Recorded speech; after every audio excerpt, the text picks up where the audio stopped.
Welcome to Shukla Study Point. आप सभी का स्वागत है आपके अपने YouTube channel Shukla Study Point में। मैं शिवम शुक्ला आप सभी दोस्तों का हार्दिक स्वागत करता हूं। दोस्तों, आज के वीडियो के अंतर्गत हम लोग बात करेंगे शिक्षा शास्त्र अर्थात एजुकेशन के लगभग बहुत सारे प्रश्नों के बारे में। अब लगभग एक प्रकार से सीरीज ही मान लीजिए कि 2-3 दिन आपकी क्लासेस जो है वो चलेंगी। अब उसमें मैं जो है लगभग 150 से जो है एवं प्रश्नों को रोज लगभग 150 प्रश्न आपके करवाने का प्रयास करूंगा। इस प्रकार से 1000 प्रश्नों को आपको करवाने का प्रयास रहेगा मेरा। तो हो सकता है कि 500-600 प्रश्न ही करवा दिए जाए, तो आप परेशान मत होइएगा, क्योंकि उसी से आ जाएंगे और आप जो है बाहर आने की संभावना नहीं है। तो आप बस इन्हीं सभी को देख लीजिएगा। ये पार्ट एक प्रकार से 1 होगा, इसी प्रकार से यहाँ पर जैसे 1 लिखा है, इसी प्रकार से यहाँ पर 2 लिखा हुआ मिलेगा नेक्स्ट वीडियो में 2 वाली में। तो आप परेशान मत होइएगा। और ये वीडियो बहुत ही ज़्यादा महत्वपूर्ण है। शिक्षा शास्त्र एजुकेशन बीए प्रथम सेमेस्टर में अगर आप हैं, आपकी परीक्षा भी होने वाली है, जल्दी में होने वाली है और जल्दी में होने वाली है, तो बहुत ही ज़्यादा महत्वपूर्ण है आपके लिए। और आपकी परीक्षा में यहाँ से प्रश्न आने की संभावना है। आपके पेपर का जो नाम है मेरे प्यारे दोस्तों, वो पेपर का नाम मैं आपको बता दूं, तो अगर वो पेपर का नाम आपके भी पेपर का नाम है, आप पेपर का नाम एक बार चेक कर लीजिएगा। कंसेप्चुअल फ्रेमवर्क ऑफ एजुकेशन, क्या कंसेप्चुअल फ्रेमवर्क ऑफ एजुकेशन ये पेपर का नाम है। और लगभग विश्वविद्यालय जितने भी हैं उन सभी के जो नए सेमेस्टर है, जो बीए प्रथम सेमेस्टर है, शिक्षा नीति के अनुसार जो पाठ्यक्रम में बदलाव हुआ है, वो जो पाठ्यक्रम में बदलाव हुआ मेरे प्यारे दोस्तों, तो उसके हिसाब से यही जो है रखा गया है पेपर का नाम कंसेप्चुअल फ्रेमवर्क ऑफ एजुकेशन।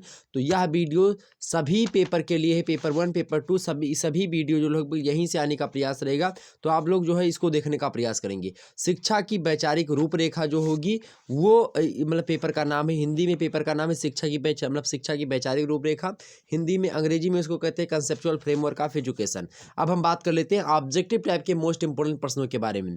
तो जो है जिन विश्वविद्यालय की परीक्षा ऑब्जेक्टिव होती है, अगर आपकी यूनिवर्सिटी की परीक्षा लिखित भी होती है, फिर लिखित होती है और ऑब्जेक्टिव भी होती है, तो आप सभी के लिए लेक्चर इंपॉर्टेंट है, क्योंकि इसमें बहुत ज़्यादा जानकारी आपको मिलने वाली है। आइए हम प्रश्नों को आपको दिखाने का प्रयास करते हैं। बहुत ही ज़्यादा महत्वपूर्ण ये प्रश्न होने वाले हैं और आपकी एग्जाम्स को एक प्रकार से क्रैक करने में ये जो है प्रश्न बहुत ज़्यादा मदद करेंगे। जिस स्थिति में मेरे प्यारे दोस्तों आप लोग इस समय हैं, आपको पढ़ाया कुछ नहीं गया, लेकिन पेपर आपके हो रहे हैं और पेपर आप दे भी रहे हो, इतनी हिम्मत आपके अंदर है, कोरोना काल में आप पेपर दे रहे हो, आपको सलाम है। और इसी प्रकार से पेपर देने जाइए और एकदम से डट करके सामना करिए, वीडियो को देख करके जाइए। और निश्चित तौर पर जो छात्र छात्राएं वीडियो देख करके जा रहे होंगे, उनको बिल्कुल जो है कुछ ना कुछ मात्रा में आप देखेंगे बहुत सारे प्रश्न फंस रहे हैं। हमारे पास पेपर बच्चे सेंड कर रहे हैं और मैं पेपर जो है अभी जो है रख रहा हूं। बाकी अभी हमें उतना ज़्यादा टाइम नहीं मिल पा रहा है कि मैं पेपर आपका सॉल्व करवाऊं, लेकिन जल्द ही आपको सॉल्व करवा करके पेपर भी देने का प्रयास करूंगा विभिन्न यूनिवर्सिटीज़ के। तो आप लोग परेशान मत होइएगा कि सर जी पेपर सॉल्व नहीं करवा रहे हो। इसके लिए बहुत सारे लोग कमेंट कर रहे हैं, सर जी सोशियोलॉजी का हल करवाओ, इसका हल करवाओ, ज्योग्राफी का जो है, साइकोलॉजी का, होम साइंस का। तो अभी आप लोग थोड़ा सा रुकिए, अभी जो है आपको थोड़ा सा पढ़ा दे, सभी सब्जेक्ट का हो जाए, उसके बाद में मैं आपके पेपर भी जो है सॉल्व करके डालने का प्रयास करूंगा। चलिए प्रारंभ करते कक्षा को बिना समय गवाए हुए। पहला प्रश्न आपकी स्क्रीन पर आ चुका है। पहला प्रश्न है मेरे प्यारे दोस्तों कि शिक्षा के उद्देश्यों के निर्माण का क्या आधार है। शिक्षा के उद्देश्यों के निर्माण का क्या आधार होना चाहिए। ऑप्शन ए आदर्शवादी आधार, ऑप्शन बी है वैज्ञानिक आधार, ऑप्शन सी है प्रकृतिवादी आधार और ऑप्शन डी है प्रयोगवादी आधार। क्या आधार होना चाहिए मेरे प्यारे दोस्तों? बिल्कुल आदर्शवादी आधार होना चाहिए। शिक्षा के उद्देश्यों के निर्माण का जो मुख्य आधार होना चाहिए वो आदर्शवादी आधार होना चाहिए। ऑप्शन इसका ए करेक्ट है। अगला प्रश्न आपकी स्क्रीन पर दूसरा नंबर विजुअल हो पा रहा होगा। दूसरा प्रश्न देखेंगे। दूसरा प्रश्न है कि संकुचित अर्थ में, क्या भैया, संकुचित अर्थ में शिक्षा के व्यक्तिगत उद्देश्य कौन कौन से हैं। ऑप्शन ए है आत्म अभिव्यक्ति, ऑप्शन बी है प्राकृतिक विकास, ऑप्शन सी है आत्मबोध और ऑप्शन डी है आत्म अनुभूति। तो संकुचित अर्थ में शिक्षा के व्यक्तिगत उद्देश्य जो है मेरे प्यारे दोस्तों वो क्या है, वो आत्म अभिव्यक्ति है। क्या? आत्म अभिव्यक्ति है। ओके, ये बात ध्यान रखेंगे। अगला प्रश्न तीसरा नंबर, शिक्षा के उद्देश्य क्या हैं। शिक्षा के क्या उद्देश्य हैं? ऑप्शन ए है आपका व्यक्ति का सर्वांगीण विकास करना शिक्षा का उद्देश्य है, या व्यक्ति को धन देना आवश्यक मतलब उद्देश्य है इसका, या फिर व्यक्ति को स्वार्थी बनाना शिक्षा का उद्देश्य है, या व्यक्ति को शिक्षक बनाना जो है शिक्षा का अर्थ है। तो बिल्कुल आप सभी को पता होगा, करेक्ट आंसर इसका क्या होगा? ऑप्शन नंबर ए बिल्कुल सही आप जा रहे हो। व्यक्ति का सर्वांगीण विकास करना शिक्षा का परम उद्देश्य है। आप लोग सबसे पहले प्रश्नों को हल करने का प्रयास करें। क्वेश्चन अपने अपने मन में सोच लीजिएगा, उसके बाद में आंसर मैं तो दे ही रहा हूँ। ओके, अगला प्रश्न, चौथा नंबर प्रश्न है, निम्न कथन शिक्षा के उद्देश्यों, निम्न कथन शिक्षा के उद्देश्यों में से किस उद्देश्य का समर्थन करते हैं? ऑप्शन है शारीरिक विकास, बी है व्यावसायिक उद्देश्य, और सी है जीवन की पूर्णता का उद्देश्य, और डी है नैतिक उद्देश्य। करेक्ट आंसर इसका क्या होगा मेरे प्यारे दोस्तों? तो जीवन की पूर्णता का उद्देश्य जो है वो शिक्षा के उद्देश्यों में से जो है उद्देश्य का समर्थन जो है वो करता है। जीवन की पूर्णता का उद्देश्य जो है यही समर्थन करता है। ऑप्शन इसका सी करेक्ट है। अगला प्रश्न देखते हैं। अगला प्रश्न है, शिक्षा का शाब्दिक अर्थ क्या है? एग्जाम्स में छपेगा प्रश्न, शिक्षा का शाब्दिक अर्थ क्या है? तो शिक्षा का शाब्दिक अर्थ होता है मेरे प्यारे दोस्तों क्या? सीखना। क्या अर्थ होता है? सीखना। ऑप्शन इसका बी करेक्ट होगा। अगला प्रश्न आपके सामने आ चुका है। 6 नंबर प्रश्न देखेंगे कि व्यापक अर्थ में शिक्षा कैसी प्रक्रिया होती है? ऑप्शन ए है कुछ वर्षों तक चलने वाली प्रक्रिया, ऑप्शन बी है आयु के एक भाग तक चलने वाली प्रक्रिया है, या सी है जीवंत मतलब कि जीवन पर्यंत चलने वाली प्रक्रिया है, या डी है छात्र जीवन में प्राप्त होने वाली जो है प्रक्रिया है। हमने आपको बताया था बार बार, जब हमने पूरी की पूरी क्लास ली थी, हमने आपको बताया था कि शिक्षा जो होती है मेरे प्यारे दोस्तों, वो जो व्यापक अर्थ में शिक्षा आप लोग पढ़ते हैं, व्यापक अर्थ में जो शिक्षा होती है वो जीवन प्रयत्न, मतलब कि जब तक आप मर नहीं जाते हैं तब तक जो है आपके जीवन में जितनी भी चीज़ें आप सीख रहे हो वो सब शिक्षा ही है। तो शिक्षा जीवन प्रयत्न चलने वाली एक प्रक्रिया होती है मेरे प्यारे दोस्तों। आगे बढ़ते हैं। अगला प्रश्न आपके समक्ष आ चुका है। शिक्षा के विभिन्न अर्थ में हमने शिक्षा का संकुचित अर्थ और जो है शिक्षा का परंपरागत अर्थ, शिक्षा का प्राचीन अर्थ, शिक्षा का प्रचलित अर्थ, सभी अर्थों को संकुचित व्यापक सब अर्थ बता दिया है। चैप्टर 2 वाला वीडियो देख लीजिएगा। चैप्टर 1 और चैप्टर 2 की वीडियो अवेलेबल है। लिखित model paper, objective model paper दोनों इससे पहले अवेलेबल करवा दिए गए हैं। सिलेबस इसका भी दे दिया गया है, तो आप सभी देख करके इसको लाभान्वित हो सकते हैं। आगे बढ़ते हैं। अगला प्रश्न आपकी स्क्रीन पर विजुअल हो पा रहा होगा। फटाफट से एक बार वीडियो को लाइक और शेयर कर दीजिएगा मेरे प्यारे दोस्तों। जितने भी लोग देख रहे हो फटाफट से वीडियो को लाइक और शेयर कर दीजिएगा। चलिए अगला प्रश्न आपके समक्ष, अगला प्रश्न आ चुका है स्क्रीन पर। बड़ा ही धमाकेदार प्रश्न है। 7वां नंबर कि प्राचीन समय में विश्व के अधिकांश देशों में शिक्षा का क्या उद्देश्य माना जाता था? ऑप्शन ए है ज्ञानार्जन, ऑप्शन बी है पढ़ना, ऑप्शन सी है सीखना, ऑप्शन डी है चारित्रिक विकास। तो प्राचीन समय में विश्व के अधिकांश देशों में जो शिक्षा का उद्देश्य माना जाता था वो ज्ञान अर्जन से माना जाता था। ज्ञान अर्जन मतलब अर्जन माने होता है प्राप्त करना, ज्ञान माने ज्ञान को प्राप्त करना, ज्ञान अर्जन कहलाता था। ओके, अगला प्रश्न देख लेते हैं। 8वां नंबर प्रश्न देखो, बड़े ही ध्यान से देखेंगे, सरसरी नजर से। प्रश्न है कि एक कथन है, जब भी आपको डबल इनवर्टेड कामा दिख जाए तो आप समझ जाइए कि कोई ना कोई कथन कह रहा है। व्यक्ति का हित सामाजिक विकास में निहित है। यह मत किसका है, यह कथन किसका है कि व्यक्ति का हित जो होता है वह सामाजिक विकास में निहित होता है। तो यह कथन है मेरे प्यारे दोस्त किसका? ये कथन है रास महोदय का। ऑप्शन इसका बी करेक्ट है। अगला प्रश्न आपके समक्ष दूसरा कथन आ चुका है। 9वां नंबर प्रश्न देखेंगे। समाजीकरण तथा व्यक्तिकरण एक ही सिक्के के क्या है? दो पहलू। क्या? समाजीकरण और व्यक्तिकरण। व्यक्ति समाजीकरण जो होता है सभी लोगों से संबंधित होता है, जबकि जो लोगों की मतलब कि संबंधों से संबंधित होता है समाजीकरण एक प्रक्रिया होती है, और व्यक्तिकरण जो होती है व्यक्ति को सीखने की एक प्रकार से प्रक्रिया होती है। समाजीकरण और व्यक्तिकरण मुश्किल से एक ही बातें होती है, लेकिन समाज के द्वारा अगर कोई बच्चा सीखता है तो वो होता है समाजीकरण, जबकि जो कोई व्यक्ति है और वो अपने आप में ही सीख लेता थोड़ा सा, तो वो जो है होता है व्यक्तिकरण। और किसी पर्सनल चीज़ को एक प्रकार से हुआ, तो वैसे तो सारे बच्चे सीखते हैं तो वो होगा मतलब कि समाजीकरण, लेकिन एक कोई अलग अपने बच्चे को सिखाए पर्सनल तरीके से कुछ चीज़ें, तो वो व्यक्तिकरण होता है। तो समाजीकरण तथा व्यक्तिकरण एक ही सिक्के के दो पहलू हैं। यह कथन जो है भैया किस विद्वान ने कहा था? महात्मा गांधी जी ने कहा था, या रविन्द्रनाथ टैगोर जी ने कहा था, मैकाइबर ने कहा था, या फिर फ्रोबेल महोदय ने कहा था? किसने कहा था भैया कि समाजीकरण तथा व्यक्तिकरण एक ही सिक्के के दो पहलू हैं? तो कहा था किसने? मैकाइबर ने कहा था। किसने कहा था? मैकाइबर ने कहा था मेरे प्यारे दोस्तों।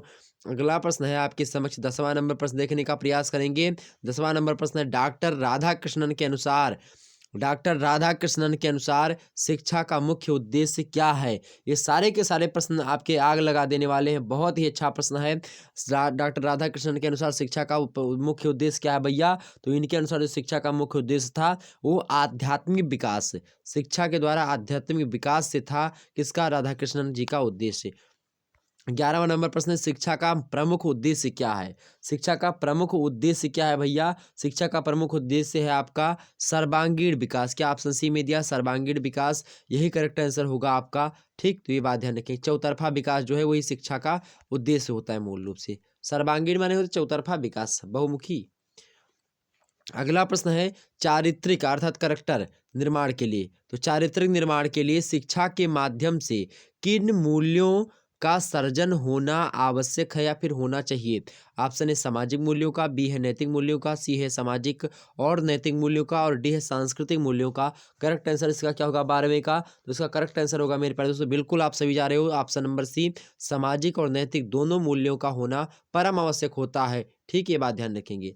अगला प्रश्न 13वां नंबर प्रश्न आपकी स्क्रीन पर विजुअल हो पा रहा होगा मोटे मोटे अक्षरों में। प्रश्न है कि सामाजिक तथा राष्ट्र निर्माण के प्रति जागरूकता विकसित करने में शिक्षा का कौन सा उद्देश्य सहायक है?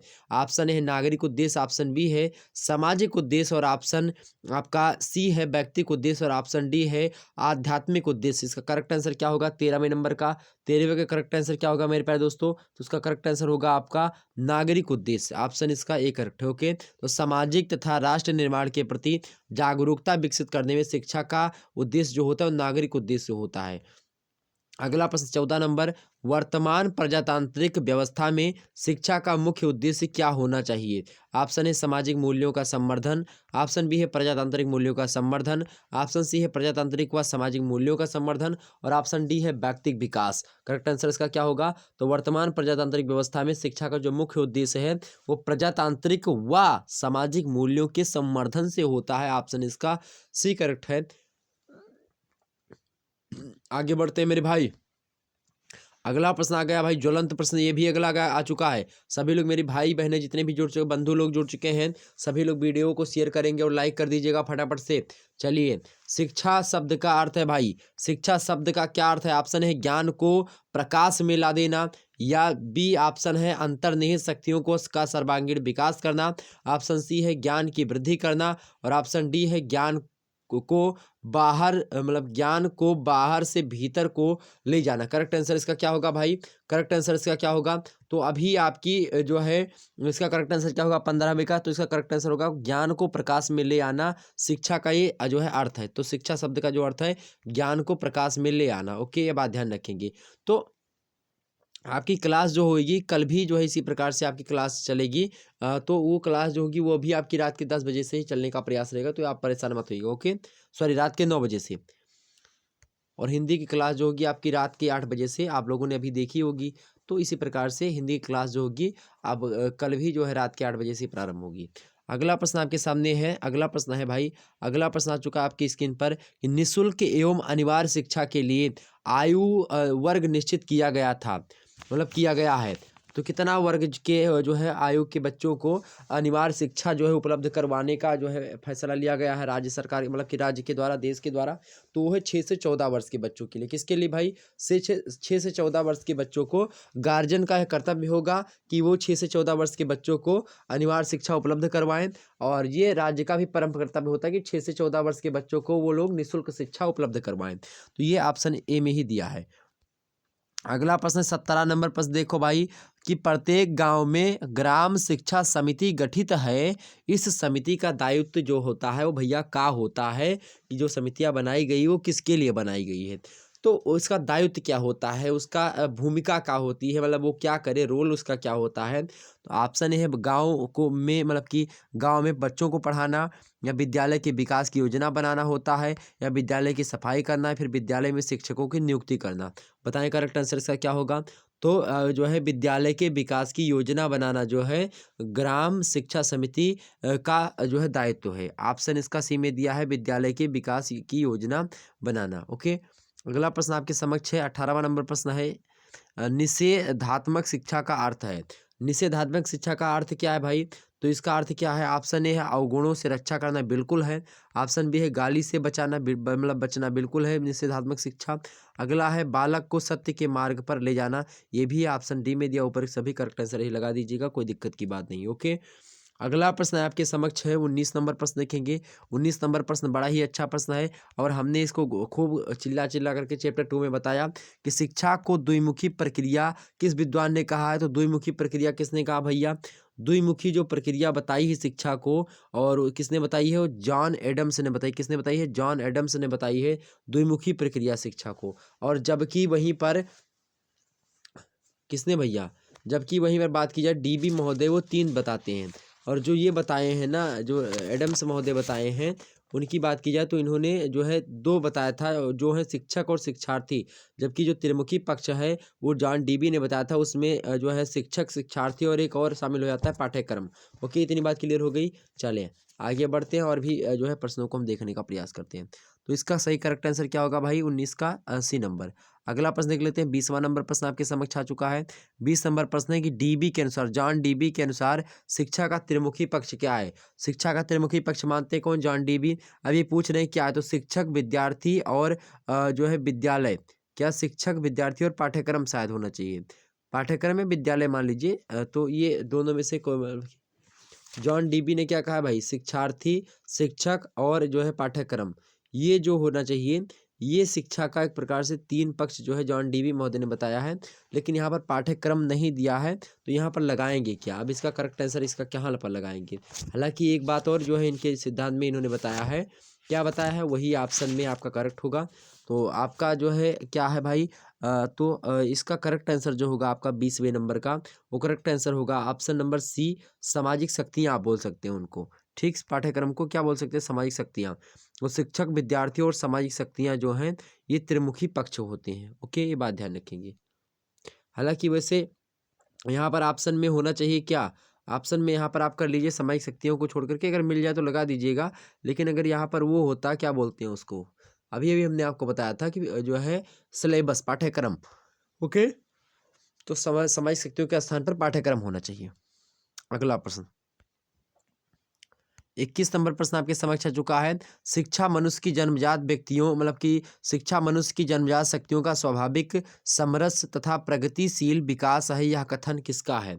यह कथन किसका है भाई? यह कथन किसका है कि शिक्षा मनुष्य की जन्मजात शक्तियों का स्वाभाविक एवं समरस तथा प्रगतिशील विकास है। यह कथन है किसका? शंकराचार्य महोदय का। किसका है? शंकराचार्य महोदय का। ऑप्शन इसका भी करेक्ट है। अगला प्रश्न है 22 नंबर कि शिक्षा वह है जो मनुष्य को आत्मविश्वासी तथा स्वार्थहीन बनाती है। यह कथन किसका है मेरे प्यारे दोस्तों? तो भैया शिक्षा वह है जो मनुष्य को आत्मविश्वासी तथा स्वार्थहीन बनाती है। यह कहा है मेरे प्यारे दोस्तों कौटिल्य महोदय ने, चाणक्य महोदय ने कहा। ऑप्शन इसका ए करेक्ट होगा। अगला प्रश्न है 23 नंबर प्रश्न है, जॉन डीबी ने शिक्षा के किस पक्ष पर विशेष बल दिया? जॉन डीबी ने शिक्षा के किस पक्ष पर विशेष बल दिया भाई? तो उन्होंने सामाजिक पक्ष पर बल दिया था, सामाजिक तत्वों पर। जॉन डीबी ने शिक्षा के किस पक्ष पर जो है बल दिया है? सामाजिक तत्वों पर बल दिया है।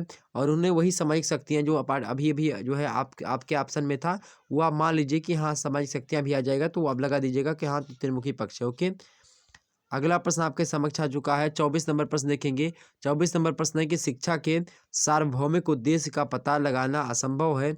यह कथन किसने कहा है? तो शिक्षा के सार्वभौमिक उद्देश्य का पता लगाना दैट इज इम्पॉसिबल, असंभव है। यह कथन किसका है? तो यह कथन किसका? अरिस्टोटल का, अरस्तु का है। ऑप्शन इसका बी करेक्ट है। अगला प्रश्न देखते हैं। 25 नंबर प्रश्न है, शिक्षा का उद्देश्य ऐसा हो जिससे व्यक्ति संपूर्ण जीवन के लिए तैयार हो सके। शिक्षा का उद्देश्य ऐसा हो जिससे व्यक्ति संपूर्ण जीवन के लिए तैयार हो सके। यह कथन किसका है? यह कथन किसका मेरे प्यारे दोस्तों? यह कथन है हर्बर्ट स्पेंसर का। ऑप्शन इसका डी करेक्ट है। किसका है? स्पेंसर महोदय का है। आगे बढ़ते हैं। अगला प्रश्न, अगला प्रश्न आपके समक्ष आ चुका है स्क्रीन पर। अगला प्रश्न आ चुका है 26 नंबर प्रश्न देखने का प्रयास करेंगे। 26 नंबर प्रश्न आपकी स्क्रीन पर विजुअल हो पा रहा होगा। 26 नंबर प्रश्न है कि निम्नलिखित में से कौन सा शिक्षा का उद्देश्य नहीं है? ऑप्शन ए है शिक्षण का व्यवसायीकरण करना। ऑप्शन बी है चारित्रिक विकास करना। ऑप्शन आपका सी है छात्रों पर नियंत्रण रखना।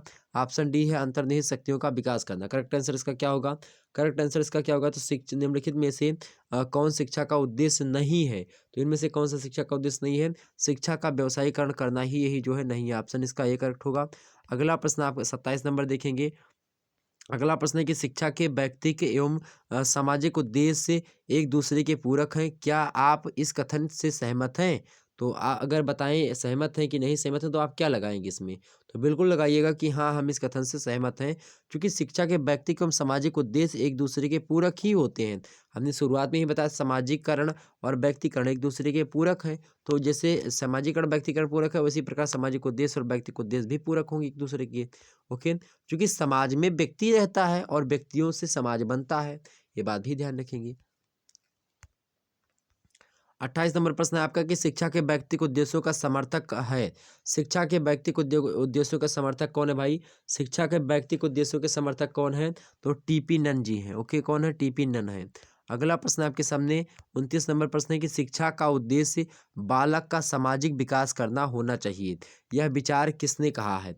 तो भाई शिक्षा का उद्देश्य बालक का सामाजिक विकास करना होना चाहिए, ये बात जो कही थी किसने कही थी? देखा कहिन्ना फ्रायड महोदय। किसने कहा था? फ्रायड महोदय कहिन्ना जो है ये कौन है भाई?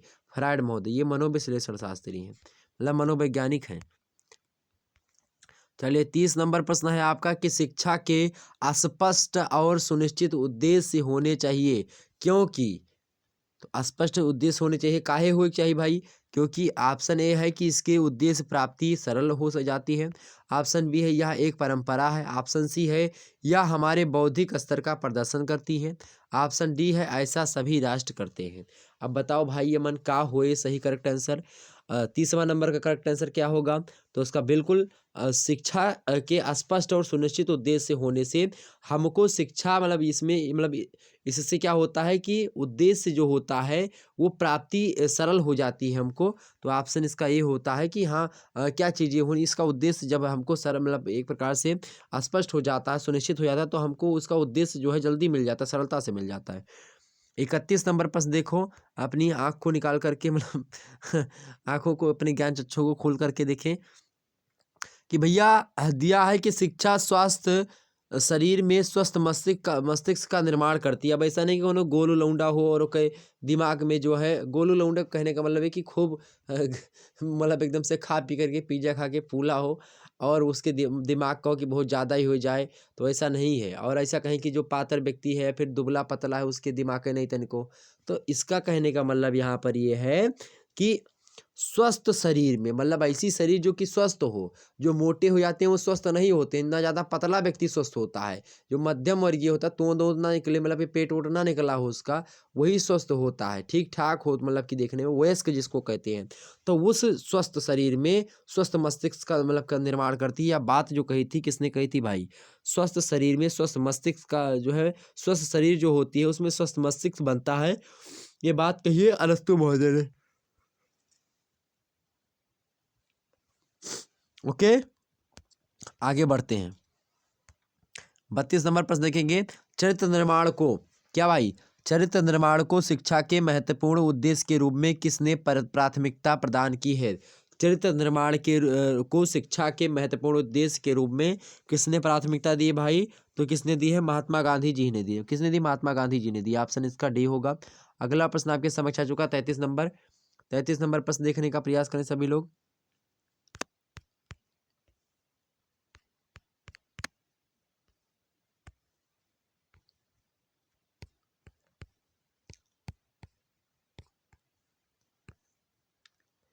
33 नंबर प्रश्न देखने का प्रयास करें भाई। 33 नंबर प्रश्न है कि शिक्षा के वैयक्तिक और सामाजिक उद्देश्यों का समन्वय आवश्यक है, क्योंकि शिक्षा व्यक्ति की खुशी और राज्य कल्याण के लिए है। क्या? शिक्षा व्यक्ति की खुशी के लिए और राज्य कल्याण के लिए है। यह कथन किसका है? यह कथन किसका है भाई? तो यह कथन किसका होगा? जो व्यक्ति एक राजनीति शास्त्री होगा, बिल्कुल प्लेटो महोदय का है। ऑप्शन इसका ए करेक्ट होगा। अगला प्रश्न आपके सामने 34 नंबर प्रश्न है कि बालक का मस्तिष्क जो होता है कोरी स्लेट की तरह होता है, कथन किसका है? बार बार हमने चिल्ला चिल्ला करके बताया होगा आपको, किसने कहा है? रूसो महोदय ने कहा है कि बालक का जो मस्तिष्क होता है, कोरी माने होता है सादा, तो एकदम से सादा ही होता है बालक का जो मस्तिष्क होता है। अगला प्रश्न आपके सामने आ चुका है। 35 नंबर प्रश्न है कि वर्तमान समय में शिक्षा के कौन कौन से रूप प्रचलित हैं। तो वर्तमान समय में शिक्षा के जो है औपचारिक, अनौपचारिक और निरौपचारिक, ये तीनों रूप प्रचलित हैं, अर्थात उपयुक्त तीनों। ऑप्शन इसका डी करेक्ट होगा। 36 नंबर प्रश्न है कि निम्न में से शिक्षा के औपचारिक साधन कौन से हैं।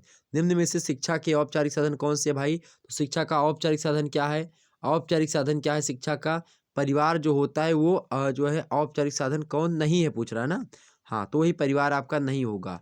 ऑप्शन इसका सी करेक्ट है, चूंकि वही जो है जो है हमें लगा कुछ कुछ प्रश्न हमने गलत पढ़ दिया, तो क्योंकि ऑप्शन ही सभी में से विद्यालय, पुस्तकालय, संग्रहालय ये सब औपचारिक साधन ही हैं। अब इसमें परिवार ही एक है जो कि जो है क्या है, अनौपचारिक साधन है। औपचारिक माने होता है सिंपल समझो, शिक्षा का औपचारिक नौपचारिक जो सब कुछ है ये सब फंडा है फर्जी का, इसको समझने का प्रयास करो, थोड़ा सा कंफ्यूज मत हो। फर्जी का नहीं है लेकिन हाँ मतलब ठीक ठाक है, आप परेशान मत होइए उसके लिए। कहने का मतलब यहाँ पर ये है, औपचारिक मतलब होता है जो सरकारी नियमित तौर पर क्रमबद्धता के साथ आपको शिक्षा दी जाए। मार्कशीट मिले, पहली पास करो तो पहली की मार्कशीट, दूसरी पास करो दूसरी की मार्कशीट, तीसरी पास करो तीसरी वाली। तो इस प्रकार से जब आप एकदम सीरियल से पढ़ते हो, पहली दूसरी तीसरी चौथी पांचवी, इस प्रकार से, तो ये एक प्रकार से और एक संस्था के माध्यम से एक मान्यता प्राप्त, जब कोई व्यक्ति एक मान्यता प्राप्त संस्था के द्वारा पढ़ता है और लगातार क्रमबद्ध तरीके से पढ़ता ही जाता है, तो उस प्रकार के पढ़ने को या उस प्रकार के चीज़ों को हम क्या कहते हैं, औपचारिक साधन शिक्षा के। ठीक, औपचारिक माने सरकारी चीज़ जो हो, मतलब कि ठीक ठाक हो, संस्था के द्वारा करवाया जा रहा हो, जैसे पुस्तकालय, संग्रहालय, मतलब विद्यालय। और मान लेते हैं घर में बैठे हैं और आपने कोई चीज़ सीखा, आप घर में बैठ के पढ़ लिया, तो वो क्या है, जो है अनौपचारिक साधन है, अनौपचारिक है। ओके, ध्यान रखेंगे ये बात, ध्यान। ओके, निरौपचारिक भी इसी प्रकार से होता है, जैसे कि मोबाइल फ़ोन वगैरह से पढ़ लिए, टीवी देख लिया, न्यूज़ देख लिया, समाचार पत्र पढ़ लिया। आगे बढ़ते हैं। 37 नंबर प्रश्न है, निरौपचारिक शिक्षा के विभिन्न साधनों से किस आयु वर्ग के लिए अधिक दबाव डाला गया है। निरौपचारिक, निरऔपचारिक क्या कह रहा भाई, प्रश्न है कि निरौपचारिक शिक्षा के विभिन्न साधनों से किस आयु वर्ग के लिए अधिक दबाव डाला गया है। तो भाई 20 से 35 साल के लोगों के लिए। ऑप्शन इसका डी करेक्ट है। अगला प्रश्न है 38 नंबर कि शिक्षा का मतलब शिक्षा वह है जो जीवन की संपूर्ण सत्ता के साथ सामंजस्य स्थापित करने की शक्ति जो है होती है। यह विचार किसका है भाई, यह बड़ा ही अच्छा विचार है। किसने दिया है, रविन्द्रनाथ टैगोर जी ने दिया इसको। बड़ा ही फेमस है, रविन्द्रनाथ टैगोर जी ने कहा शिक्षा के बारे में कि शिक्षा वह होती है जो जीवन की संपूर्ण सत्ता के साथ सामंजस्य स्थापित करने की शक्ति होती है, उसी को हम शिक्षा कहते हैं। उसी शक्ति को। 39 नंबर प्रश्न है कि शिक्षा जो है एक त्रिमुखी प्रक्रिया है, या कथन किसका है। शिक्षा एक त्रिमुखी प्रक्रिया, हमने आपको बताया, जॉन डीबी महोदय ने बताया है इसको। ऑप्शन इसका जो है कौन सा, सी करेक्ट होगा। अगला प्रश्न है शिक्षा का शाब्दिक अर्थ। 40 नंबर प्रश्न है शिक्षा शब्द का शाब्दिक अर्थ है। शिक्षा शब्द का शाब्दिक अर्थ क्या है भाई। शिक्षा शब्द का जो शाब्दिक अर्थ होता है वो क्या होता है बताने का प्रयास करें। यहाँ पर जो है इसका शाब्दिक अर्थ क्या है। यहाँ पर ऑप्शन ए अंतर्निहित शक्तियों का विकास, बी है बहिर्मुखी शक्तियों का विकास, सी है शारीरिक विकास करना। था बिल्कुल ये सब नहीं है, ऑप्शन इसका डी करेक्ट होगा। उपरोक्त में से कोई नहीं, ये शिक्षा का इनमें से कोई अर्थ ही नहीं दिया है। तो आप ये भी मत देखिएगा, एग्जाम से बहुत सारे लड़के जो है परेशान हो जाते हैं। नवा नवा जब बहुविकल्पीय टाइप के प्रश्न आते हैं तो उनमें जैसे कि एक प्रश्न अगर एक को ऑप्शन में दिया है उपयुक्त में से कोई नहीं, और आपको पता है कि हाँ इनमें से कोनो है नहीं, लेकिन फिर भी आप सोचते हैं अरे हो सकता है कि पेपर कठिन बनाया हो, अपने पूरा गणित लगा लेंगे वहीं पर बैठ करके कि हाँ हो सकता है पेपरवा थोड़ा कठिन आया है, और जो है उपयुक्त में से कोई नहीं, ये नहीं होगा यार, ये कैसे हो सकता है। तो ये मत सोचिएगा वहाँ पर। अगर आपको तनिक भी डाउट लग रहा है कि हाँ इनमें से कोई नहीं होगा, तो बिल्कुल होगा यार, उसमें क्या कन्फ्यूज़न मत रखिए। मतलब जो श्योर है, एक बार अगर दिमाग में आ गया तो लगा दीजिएगा, वहाँ पर कोई दिक्कत की बात नहीं है। क्योंकि वो पहली बार जो दिमाग में चीज़ें आती हैं, खास करके बहुविकल्पीय वालों के लिए, तो जो पहली बार दिमाग में आता है, अगर आपने एक आध तो दो बार पढ़ा है, तो आप ऑब्जेक्टिव टाइप के पेपर को मतलब प्रश्न को छोड़ करके तो बिल्कुल भी नहीं आओगे।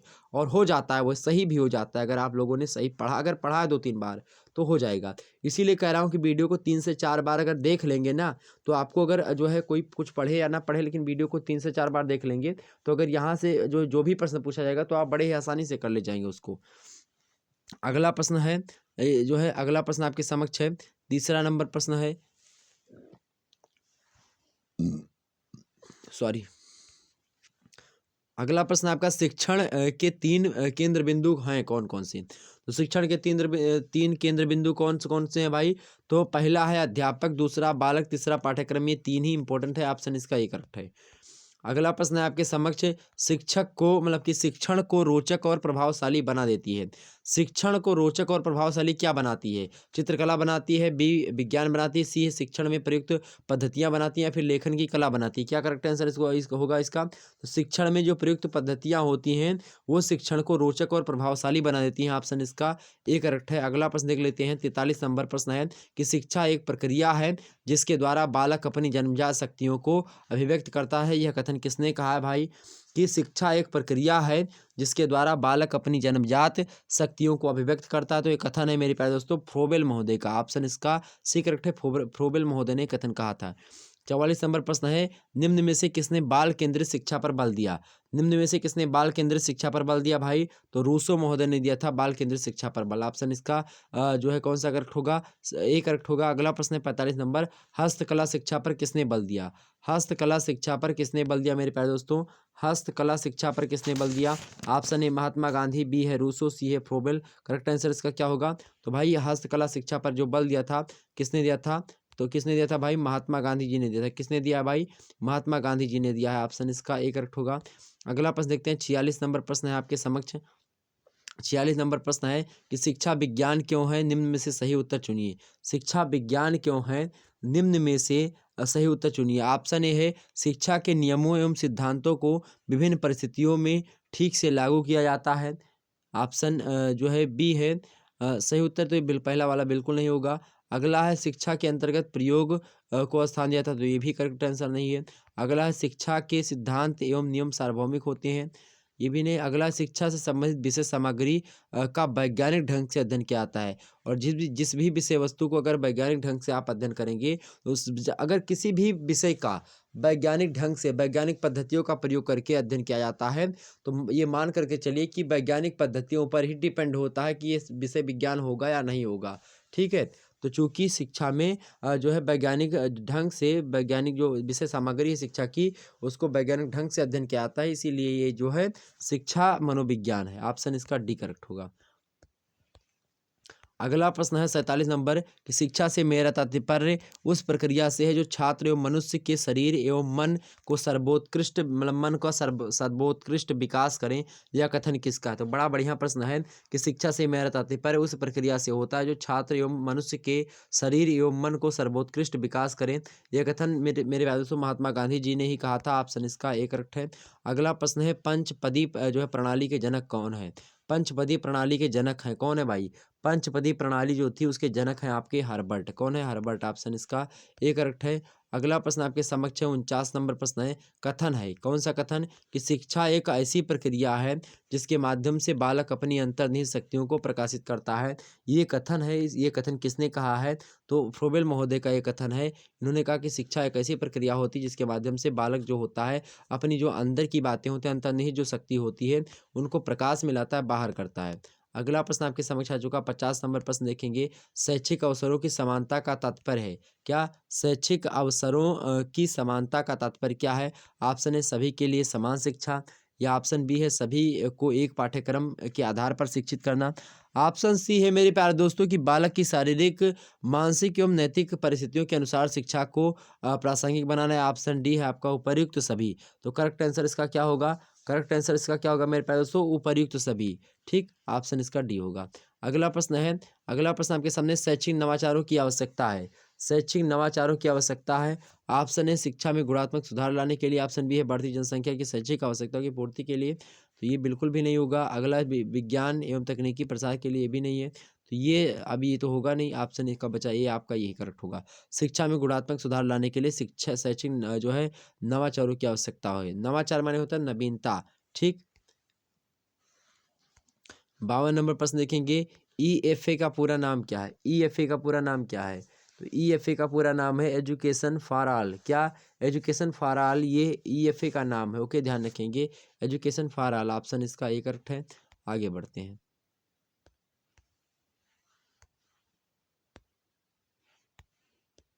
अगला प्रश्न है आपका 53 नंबर, क्रिया द्वारा सीखने पर बल दिया था, किसने दिया था? तो क्रिया के द्वारा सीखने पर जो बल दिया था किसने दिया था? जॉन डीबी महोदय ने था। किसने? जॉन डीबी ने। ऑप्शन इसका ही करेक्ट है। अगला प्रश्न देख लेते हैं, शिक्षा एक जो है प्रक्रिया है जो क्या करती है? शिक्षा एक प्रक्रिया है जो विद्यालय में रहने तक चलती है, या बाल्यावस्था में चलती है, कभी कभी चलती है, या जीवन प्रयत्न चलती है। तो शिक्षा मेरे प्यारे दोस्तों एक प्रक्रिया है जो कि जीवन प्रयत्न चलती है, हमने बार बार आपको बताया। अगला प्रश्न है 55 नंबर, वर्तमान भारतीय शिक्षा के उद्देश्यों का निर्धारण होना चाहिए। वर्तमान भारतीय शिक्षा के उद्देश्यों का निर्धारण होना चाहिए, कैसे होना चाहिए भाई? तो वर्तमान भारतीय परिस्थितियों को ध्यान में रख करके वर्तमान भारतीय शिक्षा के उद्देश्यों का निर्धारण किया जाना चाहिए, ताकि परिस्थितियों को ध्यान में रखें। 56 नंबर प्रश्न है कि शिक्षा के सामाजिक एवं व्यक्तिगत उद्देश्यों के संबंध में क्या सत्य है? ऑप्शन है दो परस्पर विरोधी हैं, या फिर दोनों परस्पर पूरक हैं, या दोनों आवश्यक हैं। उपरोक्त में से सही मतलब कि सभी कथन क्या है? असत्य हैं। करेक्ट आंसर इसका क्या होगा मेरे प्यारे दोस्तों? प्रश्न है आपका 56 नंबर कि शिक्षा के सामाजिक एवं व्यक्तिगत उद्देश्यों के संबंध में क्या सत्य है? तो भाई दोनों क्या है? एक दूसरे के परस्पर पूरक होते, सामाजिक और व्यक्तिगत उद्देश्य। हमने पहले भी बताया था आपको। अगला प्रश्न 57 नंबर प्रश्न है कि शिक्षा शास्त्र मनुष्य की सीखने और सिखाने की मतलब सिखाने की प्रक्रिया का विज्ञान है। क्या? शिक्षा शास्त्र मनुष्य की सीखने और सिखाने की प्रक्रिया का विज्ञान है। यह परिभाषा किसकी है? तो यह परिभाषा मेरे प्यारे दोस्तों डॉक्टर एस के पाल की। किसकी? डॉक्टर एस के पाल। ऑप्शन इसका डी करेक्ट है। अगला प्रश्न है 58 नंबर प्रश्न है कि शिक्षा के अंग होते हैं। शिक्षा के अंग कितने होते हैं भाई? शिक्षा के कितने अंग होते हैं? शिक्षा के 5 अंग होते हैं। ऑप्शन इसका डी करेक्ट है। अगला प्रश्न आपके समक्ष है, औपचारिक शिक्षा प्रदान की जाती है।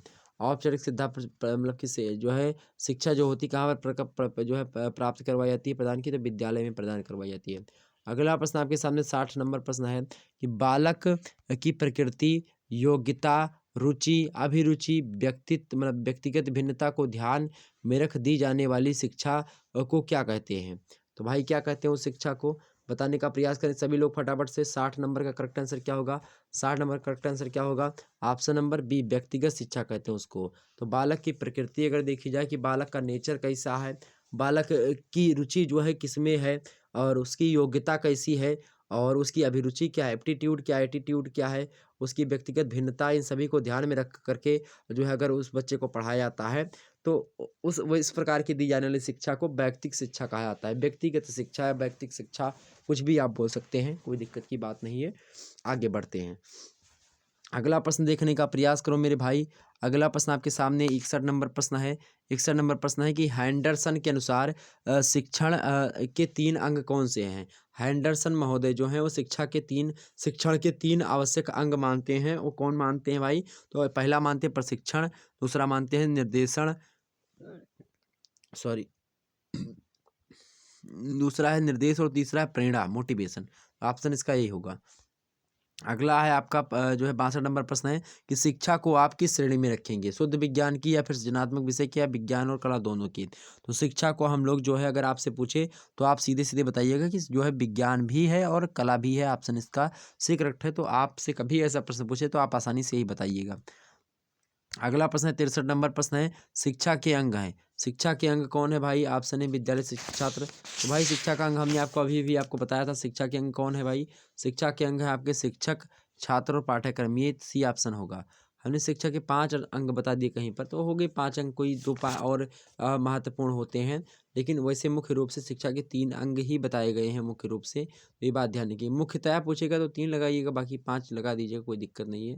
हालांकि ऐसे प्रश्न एग्जाम से हो सकता है ना ही पूछे, तो आप लोग इसमें डाउट में फंसे मत रहिएगा। शिक्षा के अंग है भाई, शिक्षा के अंग हमने बताया शिक्षक, छात्र और पाठ्यक्रम, ये 3 अंग होते हैं। ऑप्शन इसका सी करेक्ट है। अगला प्रश्न है 64 नंबर, शिक्षा का प्रमुख उद्देश्य है क्या है? शिक्षा का प्रमुख उद्देश्य क्या है? कि नौकरी उपलब्ध करवाई जाए, या बालक को आदर्श नागरिक बनाना है, पर्यावरण का संरक्षण करना है, जनसंख्या वृद्धि को रोकना। तो शिक्षा का प्रमुख उद्देश्य क्या है?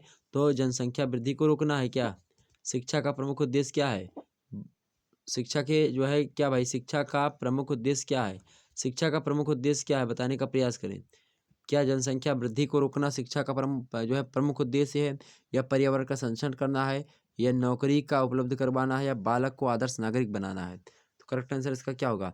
बालक को आदर्श नागरिक बनाना। ऑप्शन इसका कौन सा होगा? सी वाला करेक्ट होगा। ओके, ध्यान रखेंगे। अगला प्रश्न आपके समक्ष है, हालांकि जनसंख्या वृद्धि रोकना, पर्यावरण संरक्षण करना, नौकरी उपलब्ध कराना, ये भी शिक्षा के उद्देश्य हैं, लेकिन मुख्य रूप से शिक्षा का उद्देश्य पूछा गया है तो बालक को आदर्श नागरिक बनाना ही शिक्षा का प्रमुख उद्देश्य माना जा सकता है।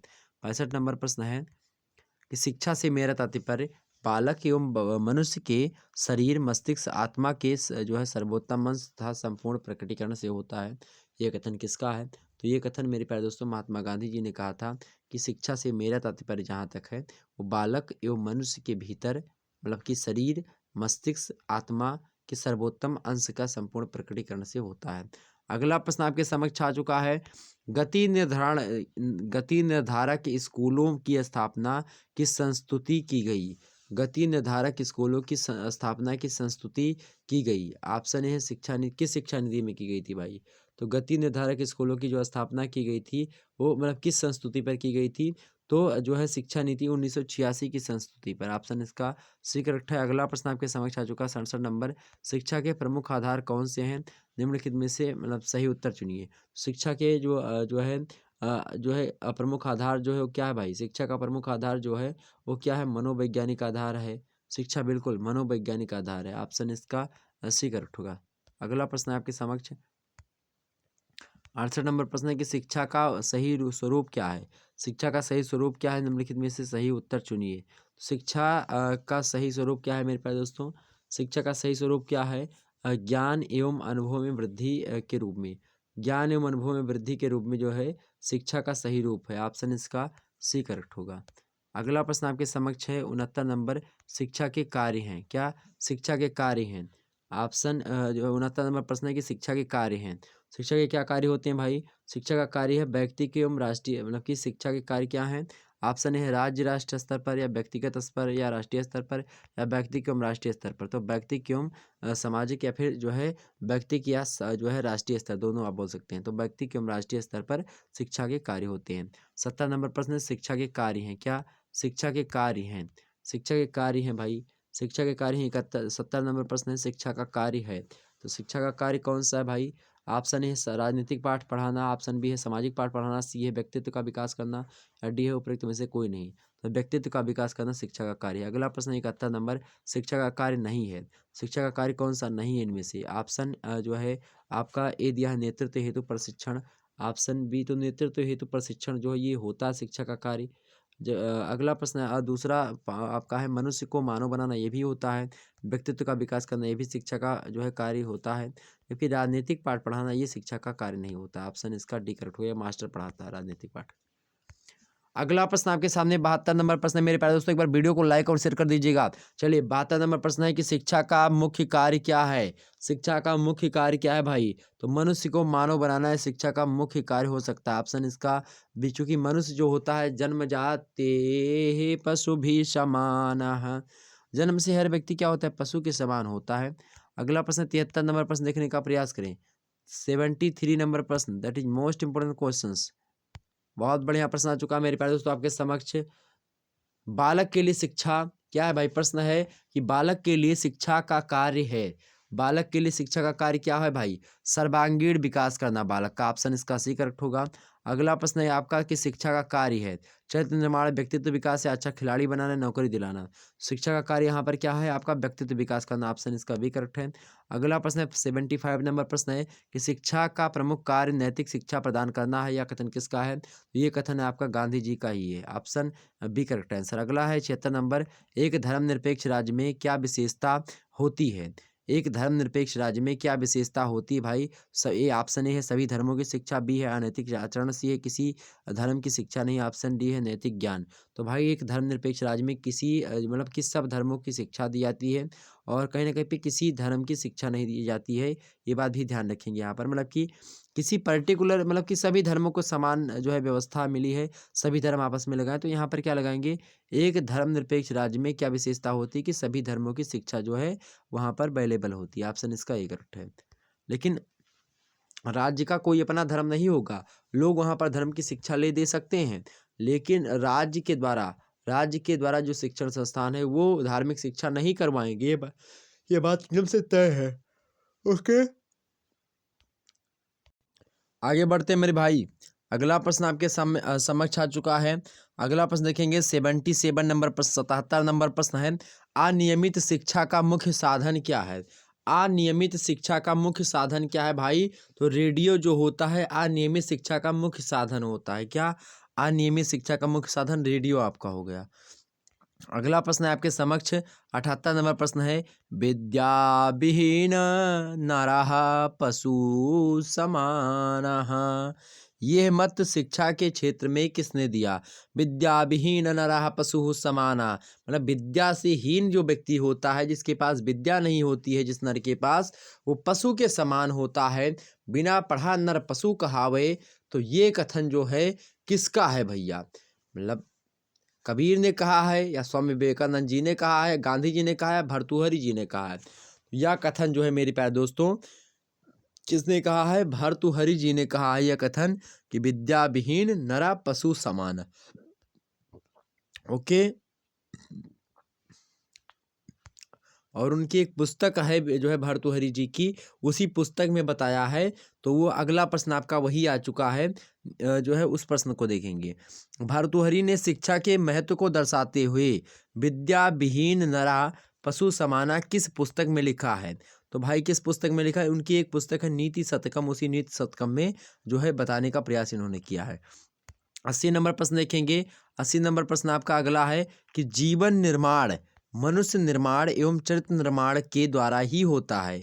जीवन का निर्माण क्या भाई? जीवन निर्माण मनुष्य निर्माण एवं चरित्र निर्माण के द्वारा, मतलब निर्माण शिक्षा के द्वारा, चाहे जीवन का निर्माण हो, चाहे मनुष्य का निर्माण हो, चाहे चरित्र का निर्माण हो, ये सब शिक्षा के द्वारा होते हैं। यह कथन मेरे प्यारे दोस्तों किसने कहा? तो यह कथन कहने वाले हमारे परम उच्च कोटि के विद्वान स्वामी विवेकानंद, युवाओं के उत्प्रेरक, युवाओं के आदर्श स्वामी विवेकानंद जी का यह कथन है। अगला प्रश्न आपके स्क्रीन पर आ चुका है 81 नंबर, देखने का प्रयास करेंगे। कहा गया है कि व्यक्ति के शरीर, मन और आत्मा का विकास शिक्षा के द्वारा ही होता है। यह कथन मतलब किसका है? यह परिभाषा जो है शिक्षा की किसने दी है? तो व्यक्ति के शरीर, मन और आत्मा का विकास शिक्षा के द्वारा ही होता है। यह परिभाषा जो दी थी मेरे प्यारे दोस्तों, यह परिभाषा देने वाले विद्वान हैं आपके महात्मा गांधी जी। ऑप्शन इसका सी करेक्ट होगा 81 नंबर का। अगला प्रश्न 82 नंबर आपकी स्क्रीन पर विजिबल हो पा रहा है। निम्नलिखित में से कौन सी वस्तुएं शिक्षा के साथ अनिवार्यतः संबंधित हैं? ऑप्शन है शिक्षार्थी, बी है अध्यापक, सी है रिक्शा बस, या फिर सी है डी है पेंसिल कलम। तो भाई कौन सी, मतलब कि कौन सी वस्तुएं शिक्षा के साथ अनिवार्यतः संबंधित हैं? 82 का जो करेक्ट आंसर होगा वो ये होगा, शिक्षार्थी जो होता है वो जो है शिक्षा के लिए अनिवार्य होता है। शिक्षार्थी नहीं होगा तो शिक्षा किसको दी जाएगी? अगला प्रश्न है 83 नंबर प्रश्न है, वेद के 6 अंगों में से एक अंग कौन सा है? वेद तो भिक्षा है, ऑप्शन ए है, बी है तर्क, सी है कक्षा, सी है शिक्षा। तो वेद के 6 अंगों में से एक स्थान जो है किसको मिला? शिक्षा। शिक्षा भी एक जो है वेदांग ही है। ओके, ये बात ध्यान रखेंगे। वेदांगों की संख्या कितनी है? 6 है। हमने वेदांगों के बारे में सब बताया था आपको पूरा का पूरा, बस समझा करके। तो आप लोग उस जो है वीडियो को, चैप्टर वाली जो चैप्टर 1 और चैप्टर 2 की वीडियो अवेलेबल है उनको देख लीजिएगा। 84 नंबर प्रश्न है कि शिक्षा के लिए प्रबोध शब्द का प्रयोग किया गया।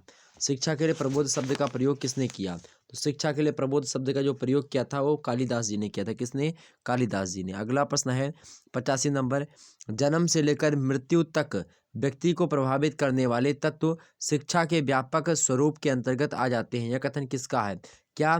फिर से एक बार प्रश्न सुनिए, बड़ा ही महत्वपूर्ण प्रश्न है कि जन्म से लेकर मृत्यु तक व्यक्ति को प्रभावित करने वाले तत्व शिक्षा के व्यापक स्वरूप के अंतर्गत आ जाते हैं। ये बात के कही सरा भैया, तो ये बात कहने वाले हैं आपके डमलिन महोदय। कौन है? डम्बिल, सॉरी डमलिन बोल दिया, डम्बिल, डम्बिल ने कथन। ऑप्शन इसका सी करेक्ट है। अगला प्रश्न आपके समक्ष आ चुका है 86 नंबर। 86 नंबर प्रश्न देखेंगे। प्रश्न है आपका कि प्रथम बार नंद से पराजित हो जाने पर चंद्रगुप्त और चाणक्य ने शिक्षा ग्रहण की थी कहाँ पर? चंद्रगुप्त और चाणक्य ने शिक्षा ग्रहण की थी प्रथम बार नंद से पराजित होने के बाद। चंद्रगुप्त और चाणक्य ने शिक्षा कहाँ पर ग्रहण की थी मेरे प्यारे दोस्तों? तो एक वृद्ध महिला से जो है शिक्षा ग्रहण करी थी। ऑप्शन एक ए है, मतलब कि शिक्षा से, मतलब कि शिक्षा ग्रहण करने का मतलब ये है कि उसको देखा था कि वो जो है कुछ कह रही थी चाणक्य के बारे में, तो वही सुनी वो, और उसी के द्वारा उनको सीख मिली, और बाद में जाकर के जब लड़े तो जो जीत जाते हैं उसी का एक प्रकार से फॉलो करते हैं, उसका जो उसकी जो गाइडलाइन होती है, जो उसको धृष्टति है, मतलब कुछ ऐसी बातें बोल देती है जो कि उसको भी नहीं पता होती कि शायद ये बातें जो है ज़्यादा इम्पोर्टेंट है, बट वो चाणक्य जो है समझ जाते हैं कि हाँ ये बात इम्पोर्टेंट थी, और उसी बात को लेकर के वो जो है फिर से जाकर के भिड़ जाते हैं, और अंतोगत्वा जो है एक बड़ा जो है शासक को पराजित कर देते हैं। और आप सोचिए, एक बच्चा जो कि जिसके पास कुछ भी नहीं था, उसको चाणक्य ने क्या से क्या बना दिया। अब आप सोचेंगे कि शिक्षा में कितना बल है, कितना दम है, और इसके आगे सब कुछ फीका पड़ जाता है। ठीक, अगला प्रश्न है 87 नंबर प्रश्न देखेंगे, प्रयास करें। 87 नंबर प्रश्न है आपका कि वनवास काल में मकड़ी से शिक्षा ग्रहण की थी, किसने करी थी भाई? तो वनवास काल में मकड़ी से शिक्षा ग्रहण करने वाले व्यक्ति हैं आपके धर्मराज युधिष्ठिर। धर्मराज युधिष्ठिर को जानते होंगे, पांडव थे सबसे बड़े, पांडव यही मतलब पांडव के पुत्र थे सबसे बड़े, मतलब कि युधिष्ठिर, उसके बाद में भीम थे, अर्जुन थे, नकुल थे, सहदेव थे, ये सब 5 लोग थे पांडव। और इनको जो है जब बन गए थे, ये जो है वनगमन हुआ था इनका, मतलब कि वनगमन कहने का मतलब ये है कि ये लोग वन में गए थे, तब इन्होंने वनवास के समय में मकड़ी से शिक्षा ग्रहण करी थी। अगला प्रश्न 88 नंबर, शिक्षा क्या है? शिक्षा क्या है भाई? तो शिक्षा जो है अनुभव तथा ज्ञान को ही शिक्षा कह सकते हैं। ऑप्शन डी में अनुभव तथा ज्ञान है, ऑप्शन यही करेक्ट होगा आपका। अनुभव तथा ज्ञान ही शिक्षा कहलाती है। अगला प्रश्न 89 नंबर प्रश्न है, शिक्षा का मुख्य अंग क्या है? ऑप्शन है श्यामपट्ट, बी है विद्यार्थी, सी है विद्यालय, और डी है खेल का मैदान। शिक्षा का मुख्य जो अंग है वो क्या है मेरे प्यारे दोस्तों? शिक्षा का मुख्य अंग आपका कौन है? विद्यार्थी है। ऑप्शन इसका भी करेक्ट है। अगला प्रश्न 90 नंबर प्रश्न देखें, शिक्षा व्यक्ति के लिए आवश्यक है क्योंकि वह, यह शिक्षा व्यक्ति के लिए आवश्यक है क्योंकि यह क्या करती है भाई? ऑप्शन है जीविकोपार्जन में सहायक है, या बी है एक मतलब से मनुष्य का एकांगी विकास करती है, या मनुष्य को नौकरी दिलाने में सहायक है, या मनुष्य का संतुलित व सर्वांगीण विकास करती है। तो यही करेक्ट आंसर होगा, ऑप्शन इसका डी होता है। शिक्षा मनुष्य का संतुलित व सर्वांगीण विकास करती है। 91 नंबर प्रश्न है आपके समक्ष, शिक्षा एक ऐसी प्रक्रिया है जो जीवन प्रतन चलती है। बिल्कुल यही करेक्ट आंसर होगा। शिक्षा एक प्रक्रिया है जो कि क्या होती है मेरे प्यारे दोस्तों? जीवन प्रतन चलती रहती है। ऑप्शन इसका ही करेक्ट है। अगला प्रश्न है 92 नंबर, सामान्य दैनिक जीवन में हमें मधुमक्खी और चींटियां कौन सी शिक्षा देती हैं? सामान्य दैनिक जीवन में मधुमक्खी और जो चींटियां होती है हमको यह शिक्षा देती है मेरे प्यारे दोस्तों कि श्रम करने की जो है हमको शिक्षा देती हैं। ऑप्शन इसका ही करेक्ट होगा कि हमेशा जो है आप श्रम करते रहो, परिश्रम करते रहो। मधुमक्खी और चींटी आप देखते हैं लगातार वो अपना श्रम करती हैं, और बेचारी जो है चाहे पानी चाहे पत्थर जो है कुछ भी हो, चींटियाँ अपना जो है जो बिल होती है हमेशा बनाते रहती हैं, हमेशा देखे होंगे आप लोग। और जो मधुमक्खी होती है ये हमेशा अपना छत्ता वगैरह बनाए करती है, तो ये कठिन परिश्रम परिश्रम करती हैं, हार्ड वर्क करती हैं। अगला है प्रश्न आपका 93 नंबर प्रश्न है, विद्या अमृत सनुते है, अर्थात विद्या से अमृत की प्राप्ति होती है, यह कहाँ लिखा गया है? रामायण में, यजुर्वेद में, गीता में, फिर शिक्षा शास्त्र में? बताइए। विद्या अमृत सनु मतलब कि सनुते किस में लिखा गया है? विद्या अमृत सनुते किस में लिखा गया है? तो भाई ये यजुर्वेद में लिखा है। कहाँ पर? यजुर्वेद में। ऑप्शन इसका बी करेक्ट है। अगला प्रश्न आपके समक्ष आ चुका है 94 नंबर प्रश्न है कि शारीरिक मानसिक तथा बौद्धिक विकास की प्रक्रिया ही क्या कहलाती है? शिक्षा कहलाती है। यह विचार किसका है? तो यह विचार मेरे प्यारे दोस्तों प्लेटो महोदय का। किसका है? प्लेटो महोदय का। ऑप्शन इसका जो है डी करेक्ट है। अगला प्रश्न देख लेते हैं। अगला प्रश्न आपकी स्क्रीन पर विजुअल हो पा रहा है। 95 नंबर प्रश्न है कि सा विद्या व विमुक्ते कथन किसका है? सा विद्या व विमुक्ते जो कथन है वो शंकर किसका है? शंकराचार्य का। ऑप्शन इसका भी करेक्ट है। अगला प्रश्न है 96 नंबर प्रश्न है, किसी राष्ट्र के विद्यालय उसके जीवन के अंग होते हैं। किसी राज्य के विद्यालय मतलब कि किसी राष्ट्र का विद्यालय उसके जीवन के अंग होते हैं, यह विचार किसका है? तो यह विचार जो है टीपी नन का ही है। ऑप्शन इसका डी करेक्ट है। अगला प्रश्न है 97 नंबर प्रश्न, शिक्षा स्वयं ही जीवन है क्या? शिक्षा स्वयं जीवन ही है, यह मत किसने व्यक्त किया है? शिक्षा स्वयं ही जीवन है, यह मत जो मेरे प्यारे दोस्तों है वो किसका है? जॉन डीबी महोदय का। ऑप्शन इसका डी करेक्ट है। अगला प्रश्न आपके समक्ष आ चुका है 98 नंबर प्रश्न है कि वह समाज जो किसी भौगोलिक क्षेत्र में रहता है एक समुदाय कहलाता है, यह परिभाषा किसने दी है? कि क्या भाई 98 नंबर प्रश्न है आपका कि वह समाज जो किसी भौगोलिक क्षेत्र में रहता है वह एक समुदाय कहलाता है, या परिभाषा किसकी है? तो यह परिभाषा मेंजर की है। किसकी है? मेंजर की। ऑप्शन इसका डी करेक्ट है। अगला प्रश्न जो है प्रश्न 99 नंबर है कि जीवन ही शिक्षा है क्या? जीवन ही शिक्षा है, या मत किस विद्वान का है? जीवन ही शिक्षा है, यह जो है किस विद्वान का मत है? तो यह विद्वान का मत है आपके रूसो का। ऑप्शन इसका डी करेक्ट है। अगला प्रश्न है 100 नंबर प्रश्न देखेंगे। 100 नंबर प्रश्न है कि आयोगों और समितियों की नियुक्ति करना कार्य है। आयोगों और समितियों की नियुक्ति करना किसका कार्य है? मतलब कि कहने का मतलब यहाँ पर ये है, तो राज्य सरकार करती है। ऑप्शन इसका जो है सी करेक्ट है। अगला प्रश्न देख लेते हैं। 101 नंबर प्रश्न देखेंगे। सर्वाधिक शिक्षा बालक को कहाँ से प्राप्त होती है? सर्वाधिक शिक्षा बालक को कहाँ से प्राप्त होती है? तो अपने परिवार से बालक को सर्वाधिक शिक्षा प्राप्त होती है। अगला प्रश्न है आपके समक्ष 102। शिक्षा के प्रमुख अनौपचारिक साधन है। शिक्षा के प्रमुख अनौपचारिक साधन कौन से भाई? समाज जो है यहाँ पर अनौपचारिक साधन है। बाकी जो है परिवार ये भी अनौपचारिक है, और रेडियो धर्म ये सब भी जो है अनौपचारिक साधन ही है। यहाँ पर रेडियो धर्म परिवार ये सब शायद नौपचारिक होते हैं, लेकिन समाज जो है अनौपचारिक है। तो यहाँ पर समाज ज़्यादा के लिए जो है सही रहेगा। अनौपचारिक साधन में समाज लगाइएगा। रेडियो और धर्म परिवार भी मन लगाने परिवार है, बिल्कुल परिवार करेक्ट है, अनौपचारिक है, लेकिन अब यहाँ पर गलती हो गई। यहाँ पर परिवार होना नहीं चाहिए था। या तो ए और बी दोनों मार दीजिएगा, तो मेरे हिसाब से दोनों है। ठीक है, परिवार से मेरे हिसाब से क्या परिवार भी होता है शिक्षा का अनौपचारिक साधन, और समाज भी होता है अनौपचारिक साधन। ठीक है, रेडियो धर्म में सब अनौपचारिक साधन शायद हो सकते हैं आपके। अगला प्रश्न है 103 नंबर प्रश्न है। शिक्षा के प्रमुख सक्रिय साधन है। शिक्षा के प्रमुख सक्रिय साधन है। शिक्षा के प्रमुख सक्रिय साधन कौन है भाई? घर जो होता है शिक्षा का प्रमुख सक्रिय साधन होता है। और अगला प्रश्न है कि शिक्षा के प्रमुख निष्क्रिय साधन कौन है भाई? शिक्षा का जो प्रमुख निष्क्रिय साधन है वो कौन सा है भाई? रेडियो। रेडियो ऑप्शन इसका डी करेक्ट है।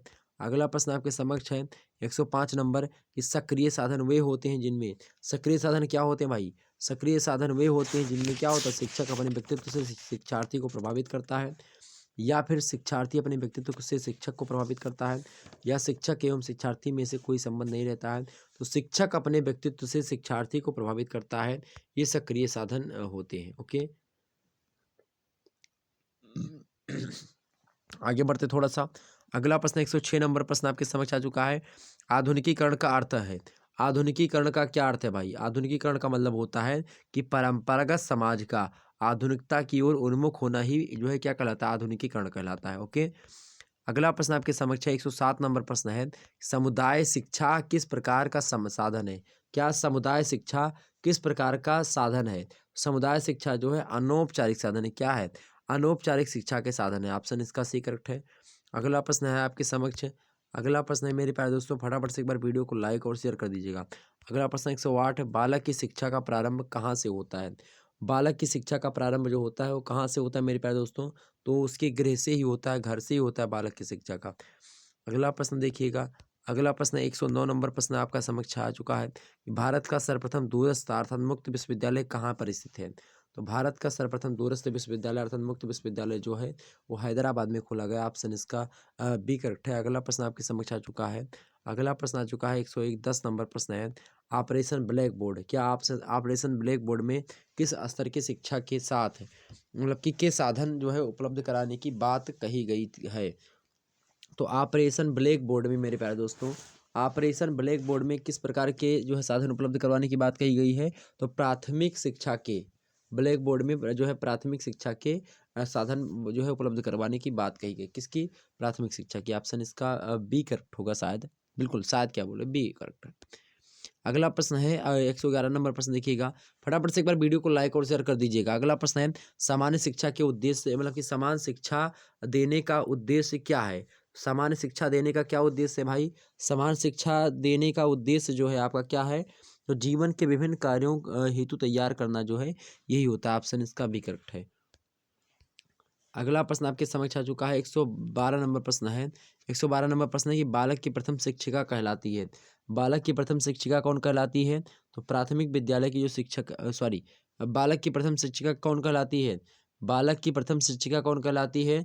तो माता जो होती है या जो माता जो होती है उसकी बच्चे की, वही माता जो होती है बालक की प्रथम शिक्षिका कहलाती है। अगला प्रश्न है, अगला प्रश्न 113 नंबर प्रश्न आपके समक्ष आ चुका है। विद्यालय समाज के युवकों को विशेष प्रकार की शिक्षा देने वाले सामाजिक आविष्कार के रूप में समझे जा सकते हैं। यह मत किसका है? विद्यालय समाज के युवकों को विशेष प्रकार की शिक्षा देने वाले सामाजिक आविष्कार के रूप में समझे जा सकते हैं। यह मत किसका है? तो यह मत किसका है भाई? नन का है। किसका है? पीबी नन का ही है। ऑप्शन इसका भी करेक्ट है। अगला प्रश्न आपके सामने आ चुका है 114 नंबर प्रश्न है कि विद्यालयों का निर्माण जो होता है वो किसके लिए होता है? व्यक्ति अपने उद्देश्य की पूर्ति के लिए करता है, या समाज या राज्य के उद्देश्यों की प्राप्ति के लिए करता है, या बालकों को व्यस्त करने के लिए करता है, या फिर इनमें से किसी के लिए नहीं करता है। तो विद्यालयों का निर्माण जो होता है वो बालकों को जो है किसके लिए होता है भाई? विद्यालयों का निर्माण जो होता है वो व्यक्ति अपने उद्देश्यों की पूर्ति के लिए करता है। समाज या फिर राज्य अपने उद्देश्यों की प्राप्ति के लिए करता है, या बालकों को व्यस्त रखने के लिए किया जाता है विद्यालयों का निर्माण, ताकि बालक जो है पढ़ाई में व्यस्त रहें। ओके, ऑप्शन इसका सी लगा सकते हैं आप।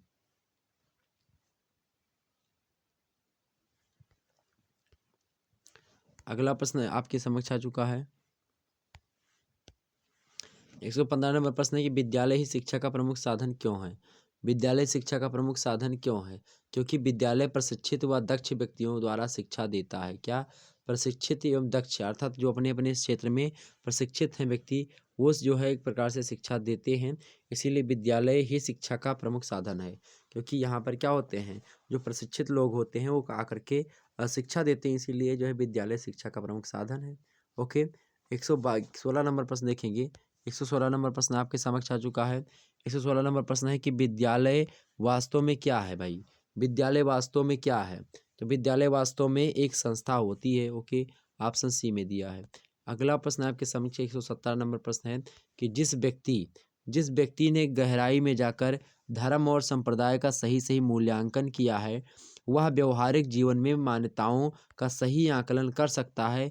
यह कथन किसका है? तो यह कथन मेरे प्यारे दोस्तों जो है डॉक्टर डी सी मिश्रा का। किसका है? Doctor D C Mishra, option A में ही दिए हैं। अगला प्रश्न है 118 नंबर।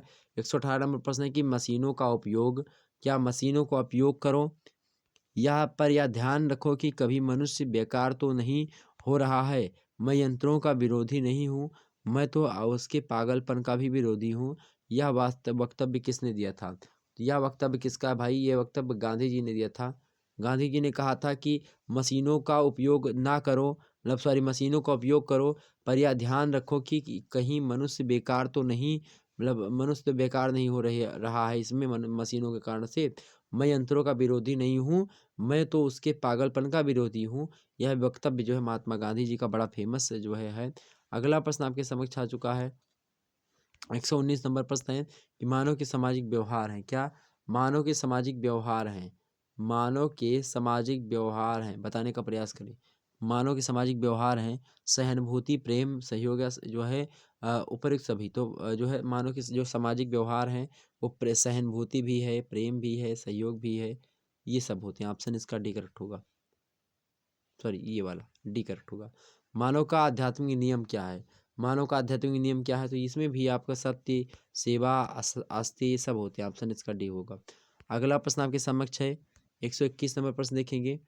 121 नंबर प्रश्न आप लोग देखिएगा फटाफट से। चलिए आज 121 नंबर तक ही हम बताने का प्रयास करेंगे, उसके बाद में हम नेक्स्ट वीडियो में चर्चा करने का प्रयास करेंगे। ओके, 121 नंबर प्रश्न है निम्नलिखित में से समुदाय का कौन सा स्वरूप है? हालांकि 124 तक समझ लेते हैं। ओके, चलिए 121 देखेंगे। निम्नलिखित में से कौन, मतलब निम्नलिखित में से समुदाय का कौन सा स्वरूप है? निम्नलिखित में से समुदाय का कौन सा स्वरूप है? तो भाई मूर्त स्वरूप होता है, समुदाय का मूर्त स्वरूप होता है, समुदाय दिखाई पड़ता है। ओके, समाज का पूछेगा तो समाज अमूर्त होता है।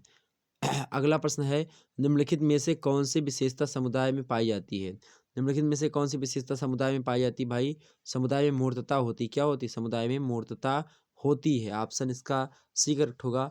ओके, समुदाय में क्या होता है भाई? जो है मूर्तता पाई जाती है, बिल्कुल पाई जाती है समूह। ऑप्शन इसको सी करेक्ट होगा। ओके,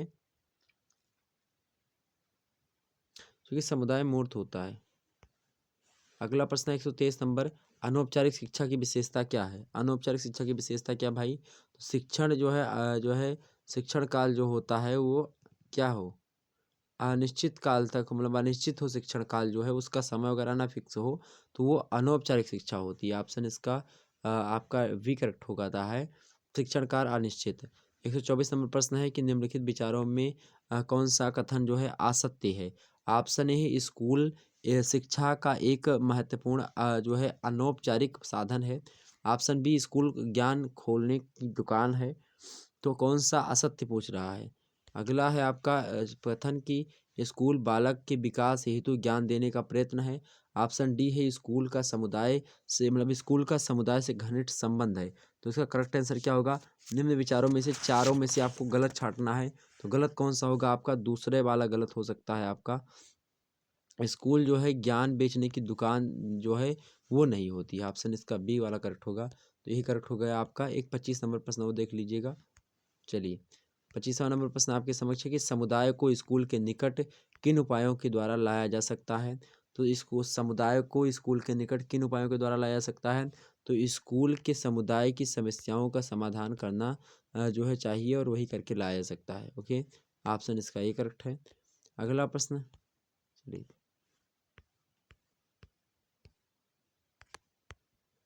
तो चलिए भी 125 हो गया आपका। 125 तक हमने आपको बताया था, 125 बता दिया।